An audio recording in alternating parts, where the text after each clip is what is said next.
अब ब्रह्मा जी ने कहा कि अरे हे विष्णु, इस समय शिव का कोप है, इस कोप से तुम भी नहीं बच पाओगे, इसलिए इस राजा के साथ क्यों दंड लेना चाहते हो? छोड़ो, विष्णु लोक को वापस चलो। सब छोड़ छोड़ देवता जाने लगे। अंततः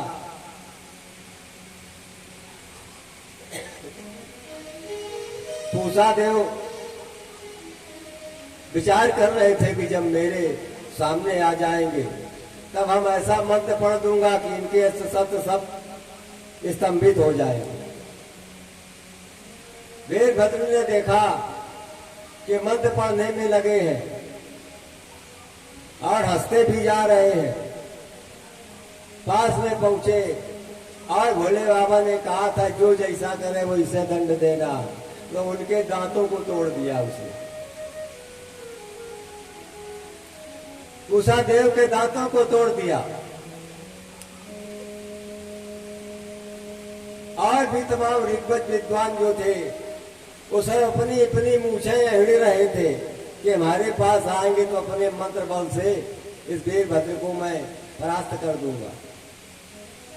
आगे को बढ़ा वीरभद्र, देखा कि सब मूछें हिड़ रहे हैं तो सबकी मूछें उखाड़ ली गई। शिव की शक्ति प्रदान थी उसे। और जब देखा थाना यज्ञ विध्वंस हो गया, कुछ नहीं बचा, तब उस राजा की खोज की, ये राजा कहाँ है। राजा भगने लगा। वीरभद्र ने दौड़ करके राजा के बालों को पकड़ लिया है। महाराज दक्ष को खींच करके लाते हैं यज्ञशाला में और कहते हैं, हे पापी दुराचारी, विवाद देव, बोध भावन भगवान का अपमान करने वाला, आदि शक्ति माता जगदम्बिका किसी पुण्य के प्रताप से तेरी कन्या बनी थी, फिर भी तूने उसको अपमान किया है, इसलिए आज तू जीने का अधिकारी नहीं है। और खड्ग को निकाला, उसके सर को काट लिया है।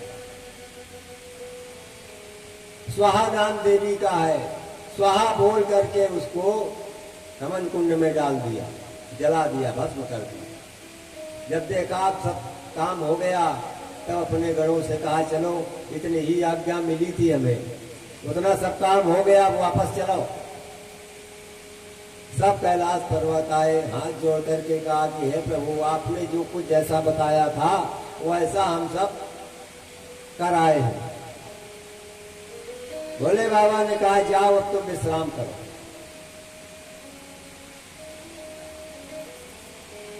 उसी समय ऋषि मुनि देवता सब दुखी विचार करते हैं, अगर ये यज्ञ नहीं पूरा होगा तो प्रलय हो जाएगा। अधूरा कार्य बीच से अगर खंडित होता है तो वो दोष पैदा करता है। तो ये यज्ञ, जब यज्ञ का यजमान ही खत्म हो गया तो इसकी पूर्णाहुति कौन करेगा? पूर्णाहुति के लिए यजमान की आवश्यकता थी।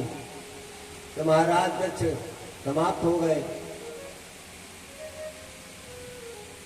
और दक्ष के न रहने से संसार की सृष्टि की रचना भी बंद हो गई। संसार अब कौन रचेगा?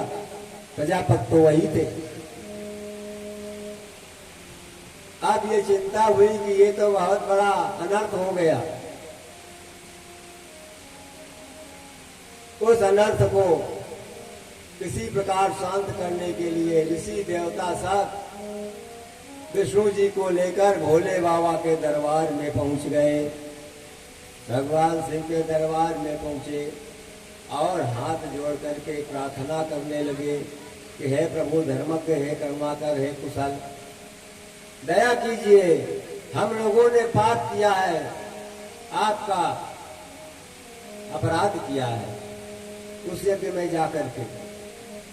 आज अगर ये यज्ञ नहीं पूरा होगा तो संसार में प्रलय हो जाएगा और इस संसार की रचना भी यहीं रुक जाएगी, इसलिए दया कीजिए, प्रार्थना कर रहे हैं। चले, कभी कभी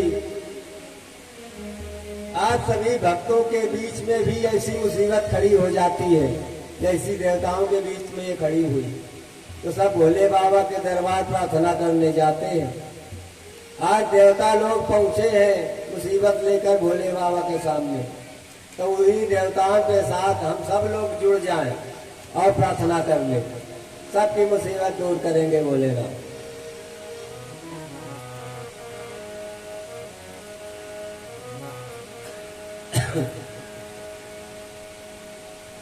कर दे भक्तों के दुख दूर बाघंबर वाले, कर दो भक्तों के दुख दूर बाघंबर वाले, कर दो दीनों के दुख दूर बाघंबर वाले, कर दो दीनों के दुख दूर बाघंबर वाले।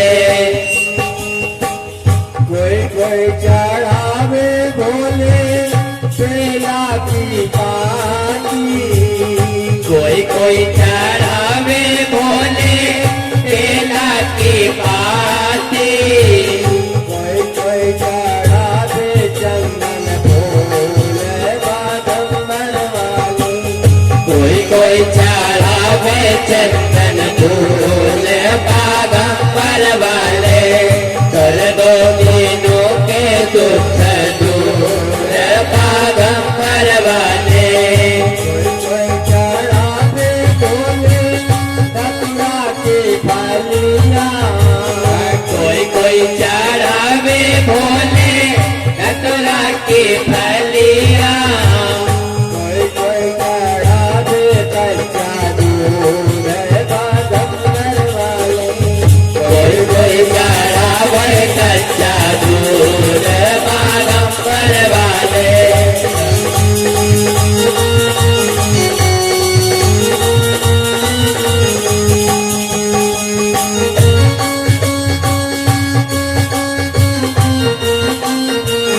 भोले तुम्हारी नंदी सवारी, भोले तुम्हारे नंद सवारे, हाथ लिए है तेरे भोले बाघंबर, कर दो दीनों के दुख दूर बाघंबर वाले, कर दो दीनों के दुख दूर बाघंबर वाले।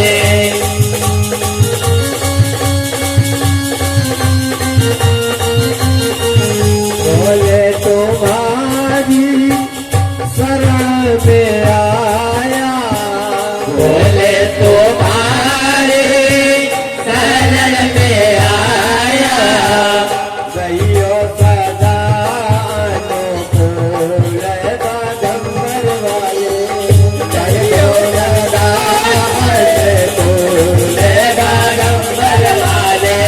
कर दो दीनों के दुख दूर बाघंबर वाले,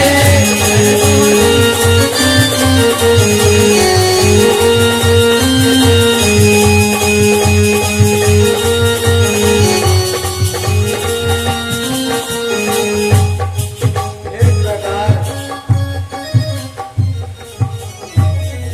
आरत वाणी के द्वारा जब भगवान शिव के यहाँ ये निवेदन किया देवी देवताओं ने, भगवान शिव ने नेत्र खोले, देखा कि यहाँ सभी देवता लोग खड़े हैं हाथ जोड़े, ऋषि लोग खड़े हैं। कहने लगे हे देवताओं, आप लोग यहाँ कैसे निवेदन करने के लिए इकट्ठा हुए हो, कहो क्या कारण है।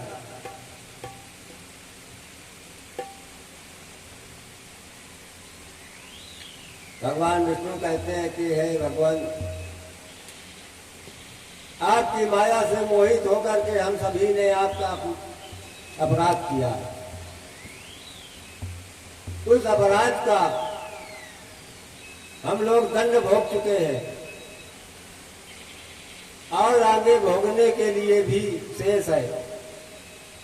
उस दक्ष का यज्ञ पूरा नहीं होगा तो उससे प्रलय हो सकता है, इस सृष्टि का विनाश हो सकता है। और महाराज दक्ष के नष्ट होने से निर्माण भी नहीं हो सकता है, क्योंकि सृजन तो वो ही करते थे। इसलिए हम चाहते हैं कि आप दक्ष को जीवित करें, क्योंकि यजमान भी है उस यज्ञ के। जब दक्ष जीवित होंगे तो यज्ञ की पूर्णाहुति भी कर लेंगे और सृष्टि का संचालन भी होने लगेगा। दोनों काम बन जाएंगे दक्ष के जीवित करने से। भोले बाबा चिंतन करने लगे और विचार करते हैं।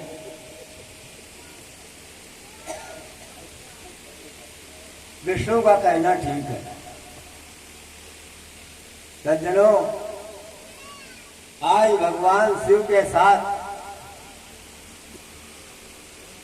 इतना सब होने के पश्चात ऐसे वो दयालु देवता है, उस आर्तवाणी से प्रसन्न होकर के देवताओं पर फिर द्रवित हो गए। जैसा देवताओं ने कहा वैसा ही करने को भगवान भोलेनाथ तैयार हुए। देवताओं के साथ फिर कनखट गए हैं उस यज्ञशाला में। वहां जाकर के शिव जी ने कहा, ये चंडी यज्ञ हो रहा था। शिव जी ने कहा, चंडी यज्ञ में बकरे की बलि होती है, इसलिए बकरे की बलि करो और उसका सर दक्ष के धड़ में जोड़ो, क्योंकि दक्ष का सर तो है नहीं, स्वाहा हो गया है।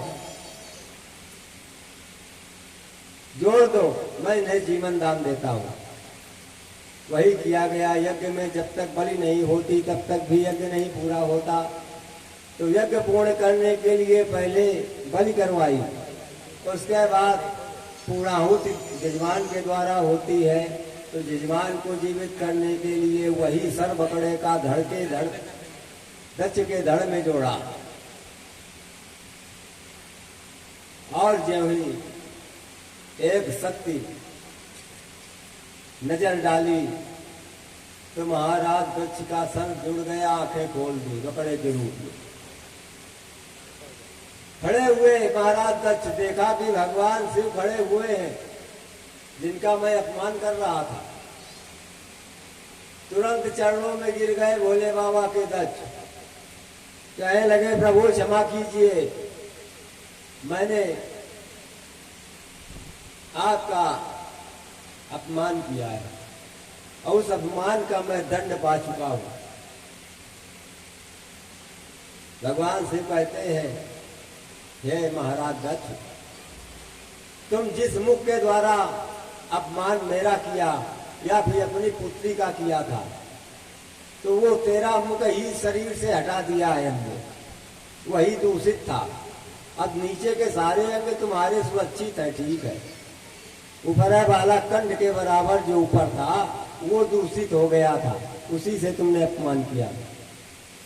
उसे हटाकर मैंने दूसरा जोड़ा है।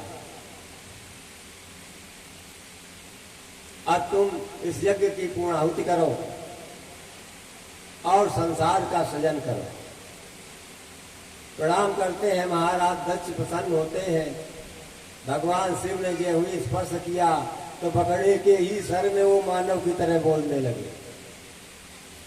शुरू में स्तुति करना चाहा तो जैसे बकरा बोलता है उस तरह से आवाज करी, बड़बड़ बड़बड़ करके बोले। शिव जी ने स्पर्श कर लिया, वाणी शुद्ध हो गई मानव की तरह। फिर भी भोले बाबा ने आशीर्वाद दिया है कि हे दक्ष, तुम बड़बड़ करके पहले बोले हो, आज से हमारे भक्त मेरे मंदिर में पूजन करेंगे और इसी तुम्हारे बोलने की तरह वो भी बड़बड़ाएंगे। अगर बड़बड़ बड़बड़ करेंगे तो हम प्रसन्न हो जाएंगे उनके ऊपर। हमें याद आ जाएगी कि हमारे ससुर साहब ऐसे बोले हुए थे जब मैंने जीवित किया था। और उस भक्त को हम आशीर्वाद दिया करेंगे। तो आज भी जानकार कुछ भक्त हैं, मंदिर में जाते हैं, जल चढ़ाते हैं और के बाद थोड़ी देर बड़बड़ बड़बड़ बोलते हैं। वो दक्ष की वाणी बोलते हैं, जिससे शिव जी प्रसन्न होते हैं। वापस आने पर देवताओं को आशीर्वाद दिया कि जाओ, सबके कार्य पूरे हो गए। पर शिव जी ने विचार किया कि विवाह करने पर बड़ा कष्ट है। अब मैं जैसा अकेले था कैलाश पर, वैसे ही फिर हो गया। संकल्प कर लिया कि अब मैं विवाह नहीं करूंगा। विवाह कर लेने से ही ये कष्ट मुझे प्राप्त हुआ है। संकल्प करके समाधि लगाकर भगवान अपने गुरु श्री राम का चिंतन करने लगे हैं। कहते हैं कालांतर में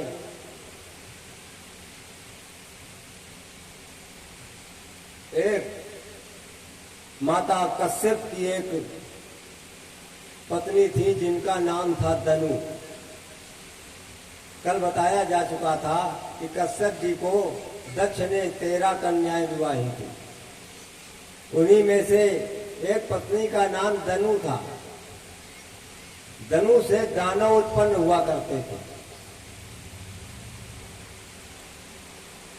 दनु ने महाराज कश्यप की कृपा से एक पुत्र उत्पन्न किया, जिसका नाम पड़ा वज्रांग। और वज्रांग को हष्ट पुष्ट आशीर्वाद से देख करके धनु ने आज्ञा दिया कि जाओ, पृथ्वी पर कब्जा करो और देवलोक में भी कब्जा करो। अब देव पृथ्वी पर तो उसने अपना शासन कर लिया। जब देवलोक जाने लगा, देवलोक में अधिकार जमाना चाहा, तब देवताओं ने एक नीति सोची। दुष्ट पुरुष को प्रसन्न कर दो तो आपका भला कर देगा वो। अगर आप प्रसन्न नहीं कर पाए तो आपका नुकसान करेगा वो। तो देवताओं ने विचार किया, कहा हे वज्रांग, अगर हम तुम्हारा विवाह कर दे तो क्या तुम स्वर्ग, ये हमारा लोक छोड़ दोगे? नीचे पृथ्वी में शासन है, वहीं करो। वो विवाह का लालायिक था, इसलिए सुरपति इंद्र ने मायावी एक कन्या प्रकट करी, जिसका नाम था बरांगी। बरांगी से विवाह कर दिया तो वज्रांग स्वर्ग को छोड़कर फिर पृथ्वी में आ गया, यहीं रहने लगा। माता धनु ने विचार किया, मेरी आज्ञा का इसने उल्लंघन किया, स्वर्ग में शासन नहीं किया, अब स्वर्ग में शासन कैसे करें? स्वर्ग वाले घूस भर दी ने, विवाह कर दिया उनका, नहीं गए। तब क्रोध में आकर के फिर एक पुत्र उत्पन्न किया, जिसका नाम पड़ा तारकासुर। तारकासुर देखते देखते ही बड़ा हो गया। कश्यप जी का आशीर्वाद था।